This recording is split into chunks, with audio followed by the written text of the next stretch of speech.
Tantor Audio, a division of Recorded Books, presents Trans Plus, Love, Sex, Romance, and Being You, by Katherine Gonzales, MBA, and Karen Rayne, PhD, narrated by Daniela Acitelli.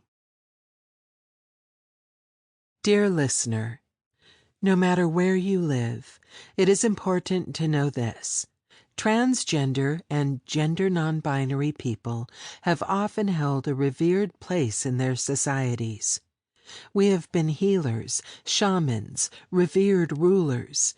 We are no less than the stars, and we are expressions of all that is beautiful in this universe that knows no other constant but change.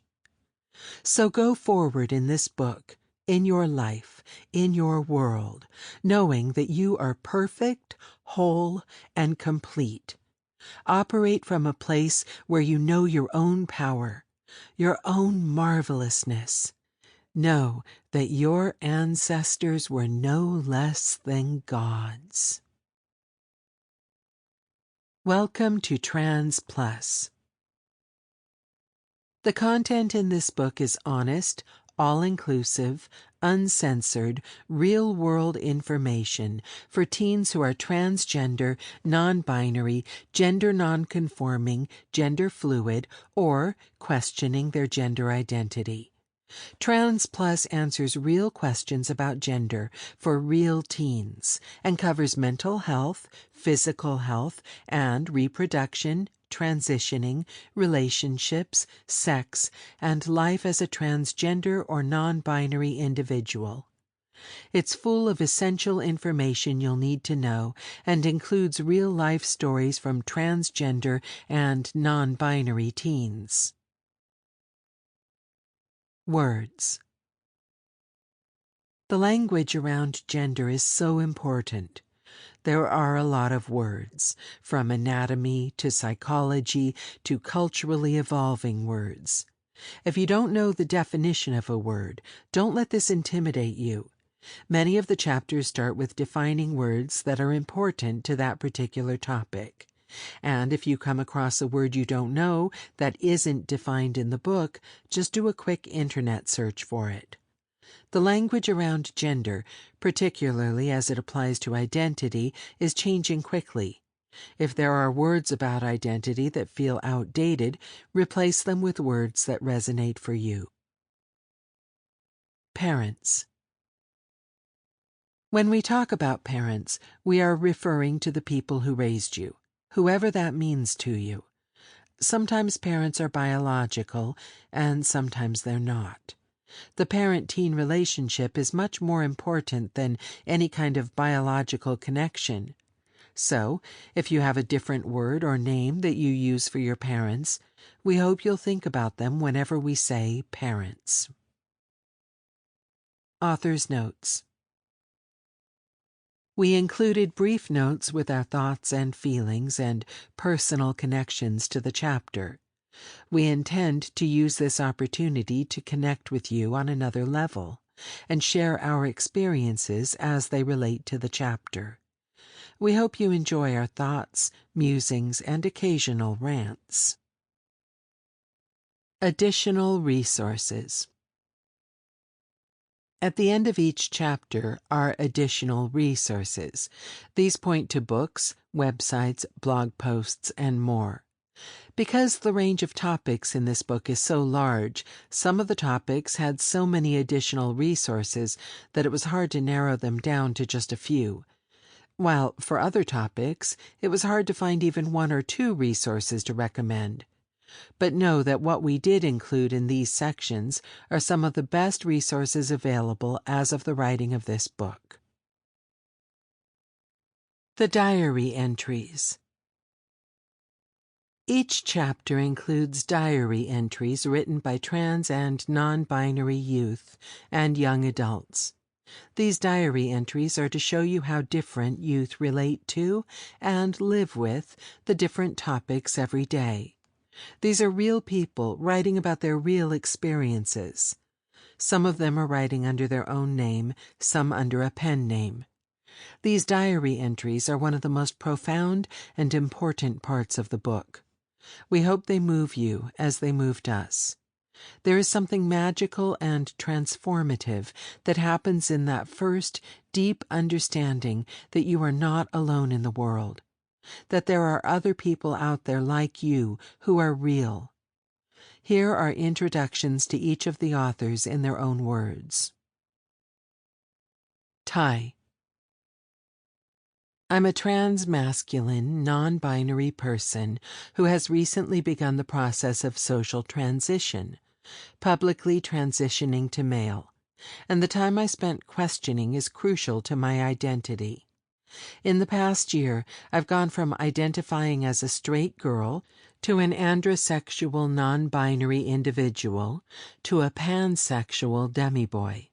Currently, I identify as on the aromantic and asexual spectrums. As a person of color, intersectionality is dear to me, and I consider it my mission to make it more visible, accepted, and included. Luca. I am a gay transgender man, and I have been a part of the LGBT community for a very long time.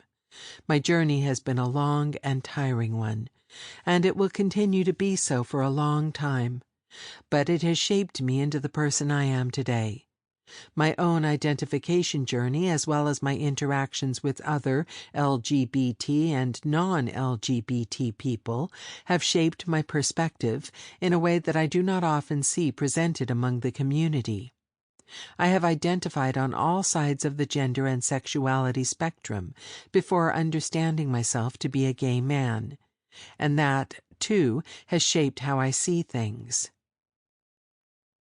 Johnny. I am a 16-year-old guy who really enjoys art and science. I have been undergoing medical transition for 2 years. I would, one day, like to be a medical examiner, and I have a passion for English, music, visual art, and written art. I can usually be found going for runs or swinging on swing sets at my local neighborhood playground. E. I am a black, queer, non-binary person, but those are not the only qualities that define me. I am intelligent, ambitious, creative, and strong. I like to think I'm funny, but those who know me might say otherwise. I am enormously flawed, simultaneously irrational and painfully rational. I love to learn, write, create, and dream. I start projects I know I will never finish, in the hope I can make something of myself. I am a guitarist, a dancer, an artist, a designer, a student, a theater technician, a debater, a club president, and the founder of the Central Texas GSA Coalition. Like everyone else on this earth, I contain multitudes. Drace. I'm a 21-year-old computer engineering student currently living in Dallas, Texas. While I am an engineer by trade, I am a musician at heart who dreams of using my engineering skills to create all kinds of synthesizers and electronic instruments. As a transgender woman, I also want to help find opportunities for women and members of the LGBTQIA+ community in STEM-related fields. In my free time, I love listening to music, hanging out with friends, and DJing for anyone who will listen. Danny. I am a transgender, female-to-male FTM. I come from a Catholic family who are illegal immigrants. I didn't have the experience of saying I was a boy at the age of 2 because I didn't know what an LGBT person was in the first place. It was something I struggled with because I didn't know the label for it. I eventually learned what a transgender person is, and it clicked. I want people to know that it isn't just about my family accepting me, but me learning and accepting myself. Chapter 1. What is gender? Gender is hard because it is made up. It's a way that humans have developed over millennia to simplify how we see and interact with the world and the people in it. In reality, though, gender is complex and messy. The concept of gender has actually changed a lot over time, and not everyone agrees on the ways gender works or how others should embrace or embody their sense of gender. Before we go any further in this book, it is important to make sure we understand each other and how we are going to talk about gender. Sharing a common language will help reduce misunderstandings. And because the language of gender changes over time, the longer it is since we have published this book, the greater chance there is that some of these terms might feel a little dated. As with everything in life, evaluate what is being presented to you through a critical lens. You are the one who gets to determine how you feel about gender and your relationship to it. Sex versus gender. In many areas of your life, people will use the words sex and gender interchangeably. Sex is usually assigned to babies at birth based on the presence of specific genitalia. Gender is then assumed for the baby related to the sex they are assigned. Babies assigned male at birth are thought of as boys, and babies assigned female at birth are thought of as girls. For cisgender people, meaning people whose assigned sex at birth matches their gender identity, making the assumption of their gender at birth causes them few, if any, problems. But for transgender and non-binary people, meaning people whose assigned sex at birth does not match their gender identity, making the assumption of their gender at birth can lead to a lifetime of challenges for them. What about intersex people? Intersex is a term used to describe a variety of conditions in which a person is born with reproductive organs or genitals that do not easily fit into the binary male-female construct of sex. This could mean that a baby is born with genitals that are larger or smaller than considered typical, or with chromosomes that are not XX or XY. You will usually hear intersex people talked about in regards to their genitals, though sometimes the way their bodies are different are not discovered until later in life or sometimes not ever. The intersex community almost exclusively uses the term intersex. However, you may hear the term disorders of sex development or differences of sex development in medical contexts. Because this medicalized terminology is controversial and pathologizing, you should avoid using it unless a person born with intersex traits identifies with its use. Sadly, many parents and medical professionals are uncomfortable with intersex genitals and assign a binary sex to the baby anyway. They also often subject the baby to painful surgeries to correct what they deem as abnormal. And sometimes the sex they assign and do surgery to match doesn't actually match who the baby grows up to be, further complicating the baby's life. Thankfully, advocates for intersex rights have raised awareness of these problems. In August 2018, the state of California became the first state to condemn medically unnecessary surgeries on intersex people. For more information about the intersex community and advocacy, check out Interact, a nonprofit organization dedicated to protecting intersex youth.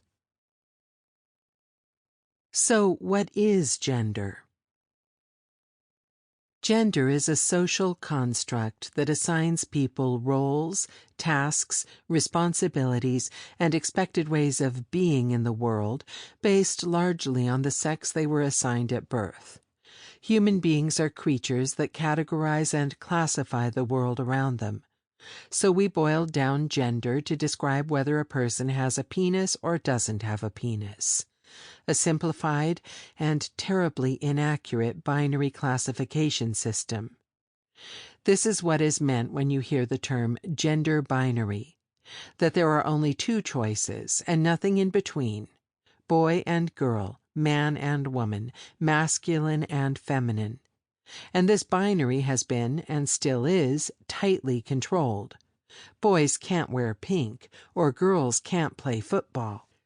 Many people seek to control how gender is thought of and expressed because it gives them a false sense of control about the world around them and ensures they do not have to think too hard about all the ways humans exist. We should feel sorry for these people. Their binary thinking is so terribly limiting. Thankfully, we know better. We understand that gender is a spectrum, and people can exist at any point along that spectrum, or entirely outside of it, at any given moment of their life. I like dresses, but only sometimes, and only on my own terms. What does that mean? I've always fit in with the boys more, and I understand them better than I understand girls. But is that enough to make me one of them? I hate when people say, "ladies first," to me. But is that because I don't like being gendered that way? Or I just don't like the special treatment? I don't wear makeup or like cute things because that would make me seem like a girl, but I would want to see cis men doing those things if they wanted to. I have a lot of friends from very different backgrounds, and they want to understand me, but have no concept of the kind of questioning and self-doubt I put myself through every day. People will ask me why I feel like I'm a boy, why I can't be a girl, why I have to make such a big deal about going to the bathroom. I complained to my brother once about it being difficult to find a bathroom that I can use safely, and his only response was that I chose that struggle. I know they're just trying to genuinely understand me and my experience, so I'll try my best to answer them. But for every answer, there's a counterexample. They tell me I could just be a tomboy. They tell me my body looks good and I shouldn't change it. They tell me I'm good just the way I am. They ask why can't I just be myself and ignore the things I don't like. They tell me that I'm no different from anyone else. After hours of talking in circles, asking all kinds of questions, shooting all kinds of theories, it always ends the same way. If gender doesn't have to be related to sex, to clothing, to interests, to personality, to sexual orientation, to presentation, then what is gender? Ty. Are we saying the same thing? Before we dive deeper into how people identify their gender, let's make sure we are using words about gender in the same way. Gender identity is a person's internal sense of who they know themselves to be at their core, regardless of what other people think or say. It captures how they relate or do not relate to the social constructs that their culture aligns with the sex they were assigned at birth. A person's gender identity is not something that they choose. Gender expression encompasses all the ways that a person shows their gender to the world around them. This information can be conveyed through a person's hair, clothes, makeup, mannerisms, etc. Each person gets to choose how they express their gender. When the choice is to express a gender that isn't authentic, though, it can be really hard on that person psychologically. Biological sex encompasses the complex group of physical factors that are assigned to male, female, and intersex. Biological sex is usually determined by a combination of anatomical and genetic factors. A person's biological sex is not something that they choose. Sexual attraction is the feeling of physical connection, desire, and arousal. Sometimes people do not experience sexual attraction. How a person experiences sexual attraction is not something that they choose. Assigned sex at birth. Who your genitals said you might be. Gender expression. Who you want to be perceived as in the world. Gender identity. Who you go to bed as. Sexual orientation. Who you want to go to bed with. Romantic attraction describes the desire for a certain type of relationship with another person that involves emotional closeness and caring for each other in an intimate, fulfilling, and supportive way. Sometimes people do not experience romantic attraction. How a person experiences romantic attraction is not something that they choose. AMAB, assigned male at birth, is a term used to describe a person who was assumed to be male when they were born because they had a penis. A person does not choose to be AMAB. This choice is made for them. AFAB, assigned female at birth, is a term used to describe a person who was assumed to be female when they were born because they had a vulva. A person does not choose to be AFAB. This choice is made for them. All the colors of the rainbow. We talk a lot about gender identity, gender expression, sexual attraction, and romantic attraction being spectrums. You may have even seen older models of identity that place male masculinity at one end and female femininity at the other and invite you to place yourself somewhere along that spectrum. The problem is that just enforces the gender binary and we want to disrupt it. There is another way of thinking about these concepts, with each of them on their own spectra. This allows for a person to be, for example, high in both masculinity and femininity, or low in both. It allows for so much more freedom of understanding and expression. We love this new way of thinking about how people identify. Yes, it still uses a binary frame to an extent. Sometimes you have to work from within the system to dismantle it. But this new way of depicting identity allows for different levels of both binary concepts or rejecting them altogether. The most important thing to remember is that these ways of identifying yourself can, and most likely will, change over time. This does not mean you or anyone else can intentionally change your gender identity or sexual orientation. It also does not mean you were wrong before or that you were lying to the people around you. It just means that as you grow and learn more about yourself, you have become increasingly skillful at knowing who you are and how you exist in the world at each point in time. Gender around the world and over time. We are writing this book from a Western 21st century point of view, and, as such, most of this book will speak to that same point of view. But gender is not universal. It has and continues to show up in all kinds of different ways around the world. In some cultures and countries, the enforcement of the gender binary is quite strict, often limiting the self-expression, movement, and autonomy of people perceived to be female. In other cultures, there are more than 2 recognized genders. In some cases, there are 5 or more, and in some places, the binary is breaking down altogether. What we will discuss in the next section is just a sampling of the kinds of gender variants that have been and may continue to be found around the world. This information is important for you to know so you can understand you are not alone. Gender variance is found all over the world and throughout human history. We can be found everywhere and in every time period. Karen. I talk about these ideas using these words all day, every day. They are so much a part of my work that I sometimes forget other people don't really know what they mean or don't understand which ones are choices. When I talk with parents who do not specialize in sexuality or sexual education, though, it's clear that they don't know the language or the concepts behind them. They are so hungry for knowledge and information that they could talk with me for hours, learning what these words mean, because it helps them become more connected with their children.